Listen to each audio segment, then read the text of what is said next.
আসসালামু আলাইকুম। পুরুষ মানুষের কাজের বিকল্প অন্য কিছু নাই, যে কোনো কিছু করতে হবে, চাকরি হোক যেটা করতে হবে সংসার চালাতে গেলে।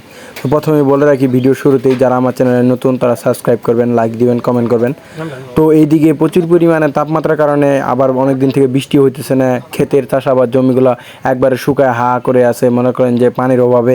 তার জন্য প্রথমেই পানি দেওয়ার জন্য আমরা প্রথমে মেশিন নিয়ে বাইরে চলে গেলাম।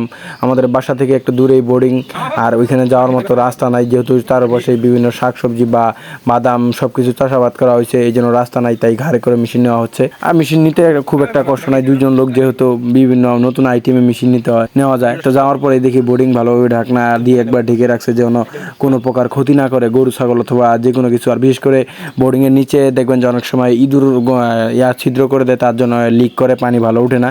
তো প্রথমে এই বিষয়টা খেয়াল রাখবেন আপনারা।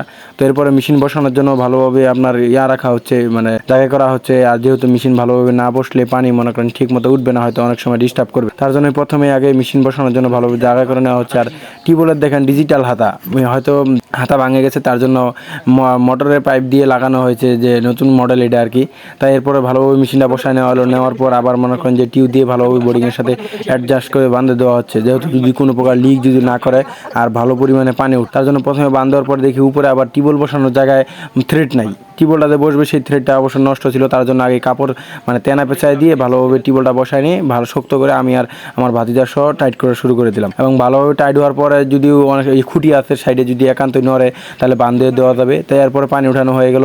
তো ভাতিজা মেশিন স্টার্ট দেওয়ার জন্য প্রস্তুতি নিয়ে নিল। তো স্টার্ট শুরু করে দিল। স্টার্ট দেওয়ার পর মনে করেন যে পানি ইনশাল্লাহ প্রথমে উঠলো, মনে করেন যে এই যে পানি দেন, এই দেখেন প্রথমে উঠলো হালকা সাদা পানি, তারপর আবার দেখবেন যে হলুদ পানি উঠে পড়লো। এমন অবস্থা, মনে করেন যে দুই রকমের পানি উঠলো। তো এটা নিয়ে একটু টেনশনে পড়ে গেছিলাম যে কোনো সমস্যাই হয় নাকি দেখছেন। তার জন্য পরে দেখি যে না, ঠিক হয়ে গেছে। তো একটু পরে মনে করেন যে পানি দেওয়ার জন্য আবার রেডি হয়ে গেলো। পানি একটু কমই বাড়িতেছে মেশিন দিয়ে, হয়তো বা বোর্ডিংয়ের যে কোনো সমস্যা আছে এই জন্যই পানি প্রচুর পরিমাণে কমই, মানে আগে এমনিতেও যদি বেশি বাড়িতো, এখন একটু কমই বাড়িতেছে। তারপর মনে করেন যে লাইন দেওয়া হয়ে গেলো, মনে করেন যে ভালোভাবে পাইপ ঢুকায় দিয়ে প্লাস্টিকের পাইপের মাধ্যমে পানি যায়, তার জন্য ভালোভাবে বানটান দিয়ে একবার রেডি প্রস্তুত করা হয়ে গেল। ভিডিওটা তৈরি করতে অনেক সময় স্পিড কম বেশি করতে হয়েছে, যেহেতু আপনাদের দেখানোর সুবিধার্থে এটা করা হয়েছে।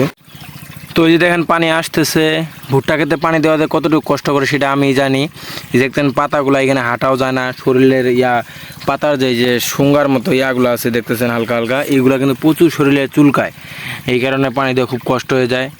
তো এই দেখতেছেন এখন পানি দেওয়া লাগতেছে, যেহেতু ক্ষেতের অবস্থা একবারে শুকনা, এই জন্য পানি দেওয়াটা। আর অলরেডি ফুল ফল চলে আসছে, মানে মস্কা চলে আসছে ভুট্টার। তো আজকে এই পর্যন্তই, ভালো থাকেন, সুস্থ থাকেন, আল্লাহ হাফেজ, আসসালামু আলাইকুম।